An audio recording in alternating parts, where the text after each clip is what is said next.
بسم الله ما شاء الله تبارك الله، هنبعرمهم كلهم زي كده وهنعملهم دوائر زي كده بقسماط، وبعد كده هنسويهم بعد ما يختمروا. بص دي الخمرانة اللي هي الأولى، روح وريها. اطفي وريها. لايك ايه.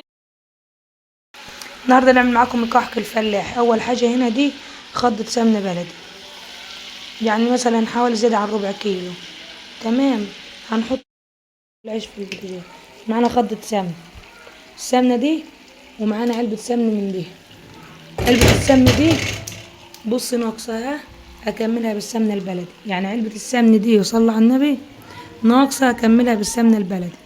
ومعانا جزاز الزيت هنحطها تتقدح، وبعد كده اهوت هي. بسم الله الرحمن الرحيم. هنحط جزازة الزيت في الاول تتقدح، بعد كده نحط عليها.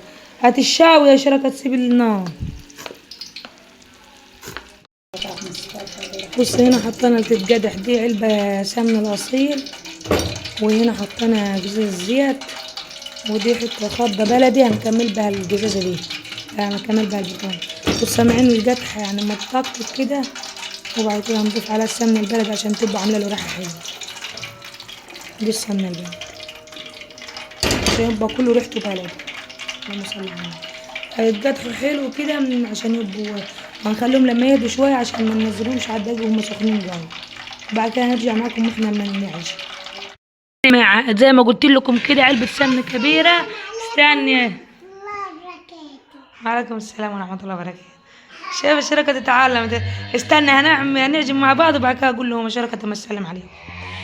ضفنا هنا ايه جزازة الزيت، وعلبة سمن دهبية 2 كيلو، وخضة سمنة، وسخناها كويس، وسبتهم يهدوا شوية علشان ما يسلقوش مني على فكرة اللي نازلة دي مرجة، مش هتعمل لها اي حاجة، اللي هي بتاع السمنة البلدي. هنا بس اشرك. هنا ايه يا جماعة؟ هنا ده حج كيل بيشيل 2 كيلو من الدقيق. 2 كيلو دقيق احنا هنحط هنا ده بيكنج باودر، حوالي معلقة كبيرة من البيكنج باودر نحطها على الدقيق وهنخلطها. تمام.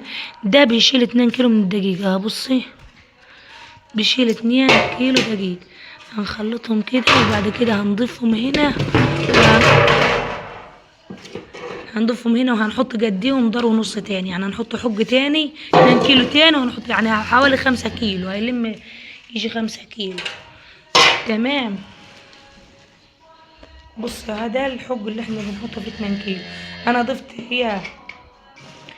ضفت حوالي معلقة كبيرة بيكنج باودر، اللي هو البيكنج باودر ده الاخضر، بس هو كان ملدح مية بس. ضفتها على الدقيق ده. اوعدك ده سخن اشرب كده اهوت 2 و2، 2 كيلو و2 كيلو، حوالي 4 كيلو كده. هنحط حوالي نص كيلو تاني. هما زيادة عن 3 كيلو سمنة بزيت يعني كده على فكرة. 2 كيلو علبة وخضة سمن و ما فاضلش 3 مش اما نعجن وما نبسه بس، يعني تفضل تبسي فيه لحد ما يهدى معاكي كده، لحد ما يتبس معاكي. بعد كده اهوتي بنلم بشوية مية دافين، حاجة بسيطة كده، شوية مية دافين لا نسينا، مش لازم. في ناس بتحط سمسم، في ناس بتحط محلب، في ناس بتحط ريحة كحك، كل واحد اللي عايزه يحط، كل واحد على قد امكانياته. ما عندك مش هتجيبي ريحة كحك عادي، احنا ريحة السمن البلدي ما تغطى على ريحة الكحك وعلى المحلب وعلى الكلام ده كله. في ناس بتعمله بنباتين صافي وزيت، فمش بتحط سمنة بلدي وكده، بتحط محلب وكده. فاحنا هنا هنفضل نبس فيهم، نفضل الدقيق سخن لما يسوون حاجهم. ده ايه قد ايه؟ استنى اشرب. دي خميرة بيرة بص، حوالي قديها. ده لما مدينهمنا ب5 جنيه، حوالي معلقتين. هنحطهم في كوبون بعد على الورق، ما يكملوش معلقتين مثلا.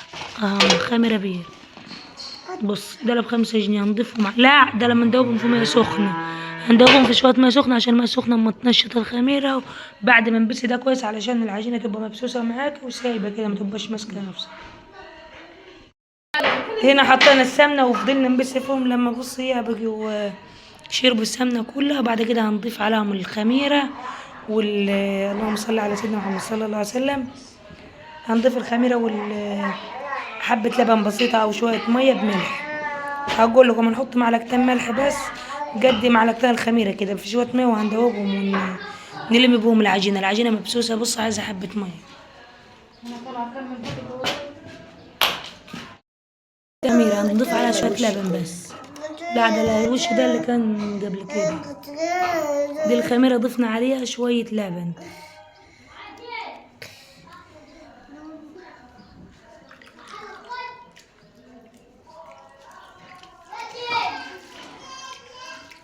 الخميرة دوبناها في شوية لبن دافين بدافع بسيط، يعني دافين قوي. هنحط حوالي مج لبن بس، مج اللي هو زي ده كده، زي ده تي1. نحط يجي مج لبن دوبنا في الخميرة، وهنلم بيه العجينة، وبعد كده نحط شوية مية بملح.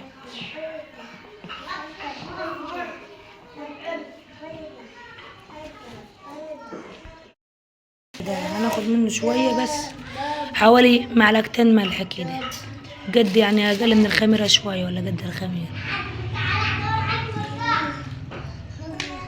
يبقى احنا كده ضفنا حوالي مج لبن مج لبن من ده في الخميرة، وهنضيف مج لبن عادي لو هتدوب حوالي نص مج. مش هياخد ميه كتير، حاطين له لبن. حطينا يعني حوالي مج جوا الخميرة، وحوالي أقل من مج أو نص مج ندوب بهم بس الملح. لو ما عندكيش مش لازم اللبن واصل، وحطي مية. انت هتبلك ميه على الملح مش راضيين يدوبوا. ده بص يعني كده كملنا حوالي مجان لبن بمية، مجان لبن بمية. طب وليه خانق نفسك مج لبن ونص مج مية. عاملينه مرة محمد ابو جابر. يعني حطينا حوالي مجين لبن ومية. نحتاج بنزود نص مج تاني. تحطيه في كيس بلاستيك علشان ما ينشفش معاك بسرعة، وبنعمل كحك زي كده. حابة تعملي كحك بقسماط. بصي الطويل ده عشان العيال اللي يسقوا بيه في الشاي، يعني ياكلوا بالشاي. ولو لقيتها مش بتتبرم بسرعة، بتبلدك حبة ماء بسيط، لو بتبرم خلاص. لايك بسم الله ما شاء الله تبارك الله. هنبعرمهم كلهم زي كده، وهنعملهم دوائر زي كده بقسماط، وبعد كده هنسويهم بعد ما يختمروا. بص دي الخمرانه اللي هي الاولى، روح وريها اطفي وريها. النبي ولعنا الفرن زي ما انتم شايفين. طبعا شايفين النار عاليه، النار هنا بس بسخن الفرن كويس. اهم حاجه الفرن يسخن جوه، بعد كده اوطيه واحط اول صينيه. يعني كده الفرن عالي، وبص الكحكه تحت جايه عند الدايره دي، الكحكه دي اللي جواها. اما ده الشواهد او الجنوب. صلوا على النبي. حطيت اول صينيه ووطيت هنا، بص الحواف واطيه ازاي. ادخلها كده هويتي، اللهم صل على سيدنا محمد. وهقفل الفرن لحد ما يعني حوالي ما تاخد حوالي 10 دقايق وتطلع ما شاء الله تبارك الله. ادي الكحك ده، الكحك الفلاحي الدايب الناعم اللي مش مستحمل. بصي دي، بصي اول ما تمسكها كده دايب بدوب ما شاء الله. اللهم صل على النبي.